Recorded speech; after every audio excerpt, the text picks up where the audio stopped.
Next is F0 max is equals to 10 kilohertz.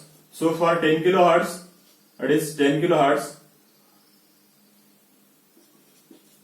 we have to use R3 max.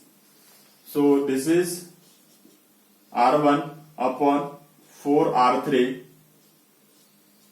C into R2.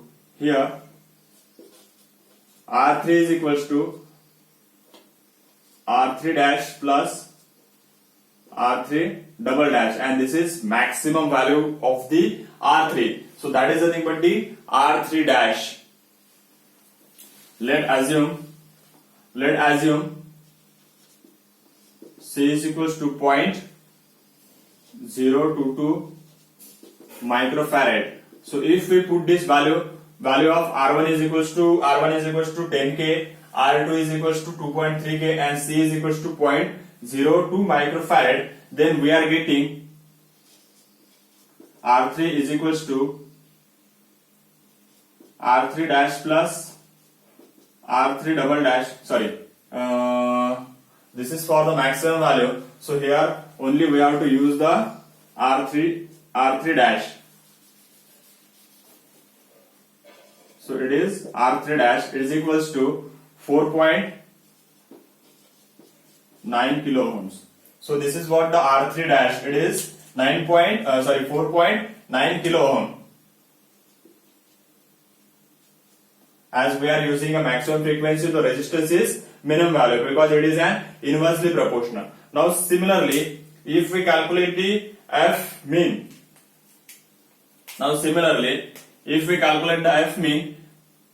F mean that is 1 kilohertz. So it is equals to R1 upon 4 R3 C into R2, where R3 is nothing but a combination of R3 dash plus R3 double dash. If we obtain the lowest frequency, that is 1 kilohertz, so this value must be highest value of the R3, and it is nothing but the R3 dash plus R3 double dash. So if we put the value of R1 is equals to 10k, R2 is equals to 2.3k, C is equals to 0.022 microfarad. So we are getting R3 is equals to R3 dash plus R3 double dash. It is equals to 49.4 kilo ohms. So this is what the combination of R3 and R3 double dash. From this we can easily find out the value of R3 double dash, because R3 single dash is equals to 4.9k. So R3 double dash is equals to 49.4 minus 4.9. So that is nothing but the R3 double dash. So it is nothing but the near about. So R3 double dash, it is equals to 44.5k ohm. So this is nothing but the variable resistor R3 double dash, that is 44.5k kilo ohms is nothing but the R3 double dash, and it is variable resistor. If we want a frequency of 1 kilohertz to 10 kilohertz, we just vary the R3 double dash. By varying the R3 double dash, we can get a variable frequency at the output side. So this is what the triangular wave frequency. This is all about the triangular wave frequency. Now we have to concentrate on the amplitude. Now we are generating a variable frequency of the output voltage, the output wave, that is triangular wave, with the help of this variable resistor R3. Now if we want a square wave amplitude 0 to 10 volt, now we know that we are getting a square wave amplitude is equals to 0 to 26 volt. Now for variable amplitude, we just use, or we have to connect here one extra circuitry, that is nothing but the voltage follower and voltage divider circuit. Because so this is nothing but the simple resistor, first resistor, and this is second resistor.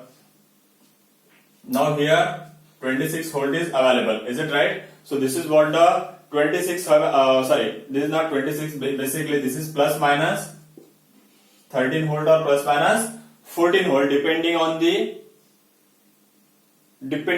voltage drop. If we are taking voltage drop across the operation amplifier is 1 volt, then definitely we are getting a plus minus 14, or otherwise if we take the 2 volt as an voltage drop, then we are getting a plus minus 13 volt as an VSAT. So this is what we take. This is R4 and this is R5. This is R4, this is R5. So we require plus minus 10 volt. That means plus minus 10 volt, it indicates it is voltage 0 to 10 volt. So we are getting plus minus 5 volt as an output. So this may take as an 5 volt, and we are using here simple voltage follower.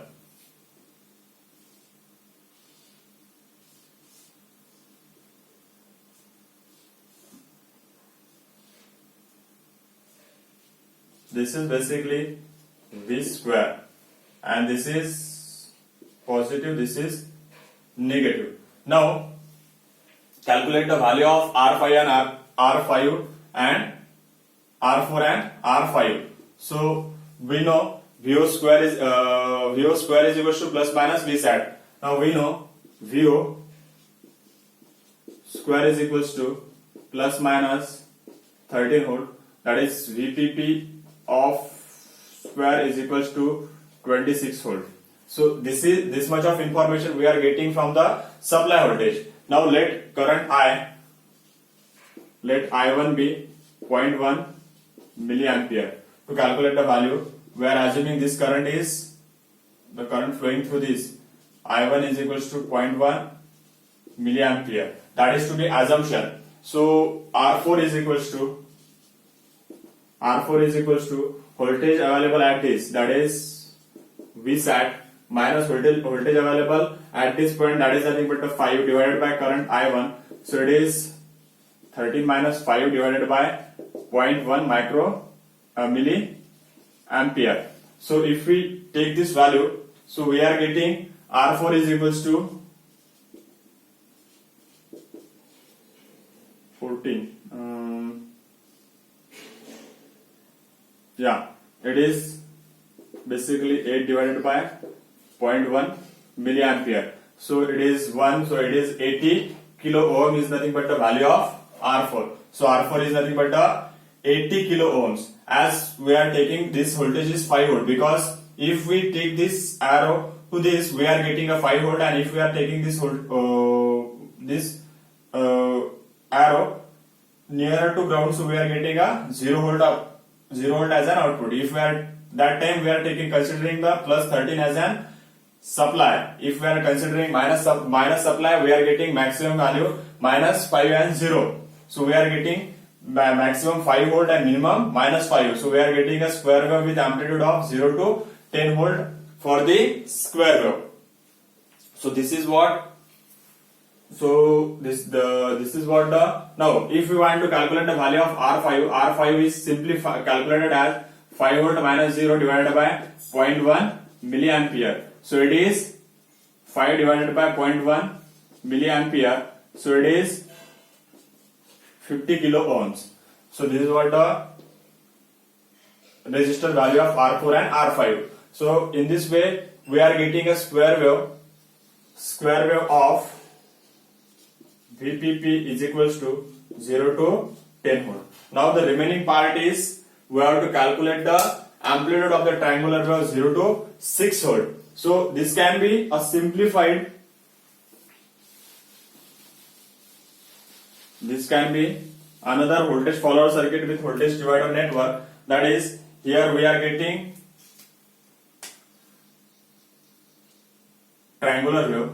Now we are just connecting another resistor here, because we already getting the output voltage here.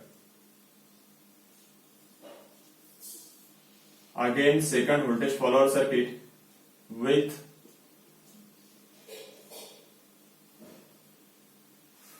so here we obtain the voltage as an 6 volt. We just required a variable output. So for that only we are using here a single variable resistor. So this is basically VO triangular and VPP is already we are getting 0 to, now here we are getting 0 to 6 volt variable. Now here we are getting only 6 volt. Okay, VPP, that is plus minus 3 volt. So plus 3 volt minus 3 volt as an maximum and minimum voltage. But we required a variable peak to peak. So for that we have to use a variable resistor.